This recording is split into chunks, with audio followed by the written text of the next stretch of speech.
আমার বাসার সবাই আমার হাতে বানানো স্পেশাল অরেঞ্জ কেকটা ভীষণ পছন্দ করে। তাই বাসার সবার জন্য প্রায়ই আমি এই কেকটা তৈরি করি। আর এই কেকটা যেহেতু ফ্রেশ অরেঞ্জ জুস দিয়ে তৈরি করা হয়, তাই এটা ভীষণ ফ্লেভারফুল হয়ে থাকে আর খেতেও দারুণ মজার হয়ে থাকে। সহজ কিছু টিপস জানা থাকলে যে কেউ চাইলে কিন্তু এরকম পারফেক্ট কেক ঘরেই তৈরি করে নিতে পারবে। আর চুলায় এবং ওভেনে কিভাবে পারফেক্ট ভাবে কেক বেক করতে হয় সেটা আমি বিভিন্ন টিপস সহ সহজভাবে শেয়ার করার চেষ্টা করেছি। আশা করছি আপনাদের একটু হলেও উপকারে আসবে। অরেঞ্জ পাউন্ড কেক তৈরি করার জন্য আমি এখানে ২ টা মাঝারি সাইজের কমলা খুব ভালোভাবে ধুয়ে পরিষ্কার করে নিয়েছি। এখন কমলার উপরের যে হলুদ আবরণটা আছে সেটা আমি একটা গ্রেটারের সাহায্যে গ্রেট করে উঠিয়ে নেব। তবে খেয়াল রাখতে হবে যেন গ্রেট করার সময় ভেতরে সাদা অংশটা উঠে না আসে। এতে করে তেতো লাগতে পারে। আমি এখানে ১ টেবিল চামচের মতো নিয়ে নিয়েছি। এখন কমলাগুলোকে একটা ছাঁকনির উপর ভালো করে চিপে আমি রস বের করে নেব। এতে করে কমলার বাড়তি অংশগুলো রসের সাথে মিশে যাবে না। আমার এখানে হাফ কাপের মতো অরেঞ্জ জুস হয়েছে। এটাকে একপাশে সরিয়ে রেখে আমি কেকের জন্য শুকনো উপকরণগুলো রেডি করব।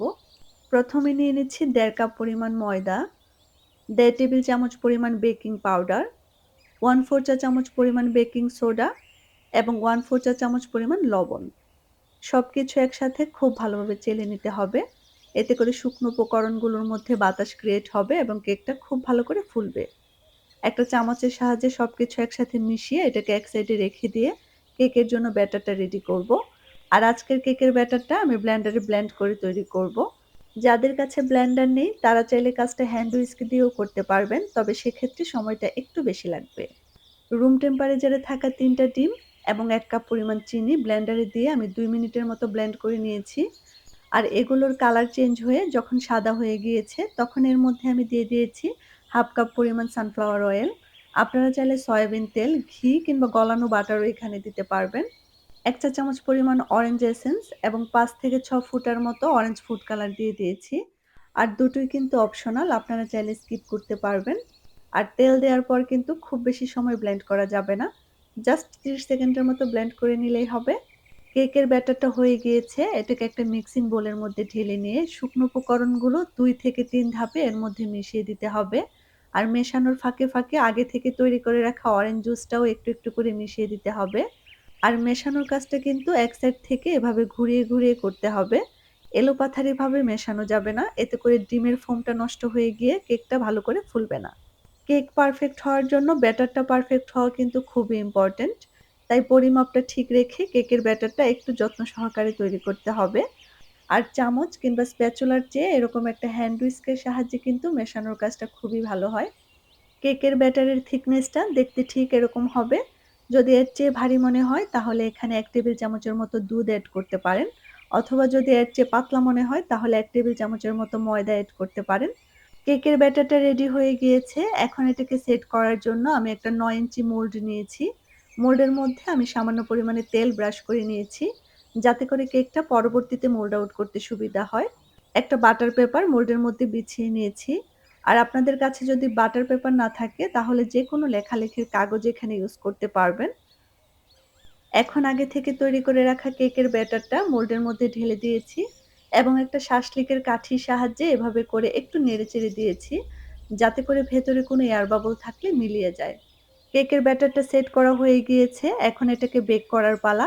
আর এই কেকটাকে যদি আপনারা চুলায় বেক করেন তাহলে এরকম একটা বড় কড়াই কিংবা হাঁড়ি নিয়ে চুলার মধ্যে ১০ মিনিট আগে থেকেই প্রিহিট করে নেবেন।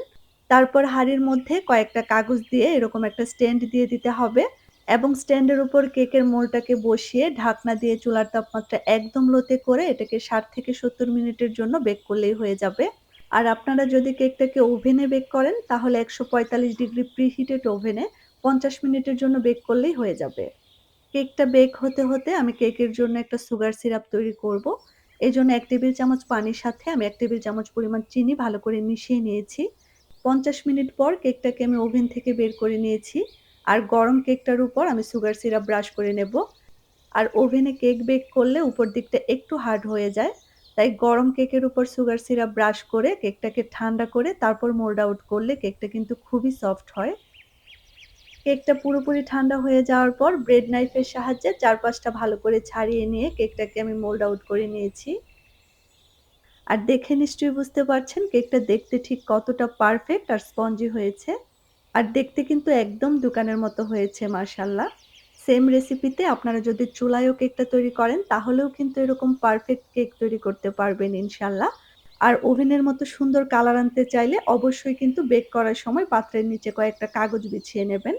কেকটা উপর থেকে দেখতে যেমন পারফেক্ট হয়েছে, ভেতর থেকেও কিন্তু ভীষণ সফট আর স্পঞ্জি হয়েছে।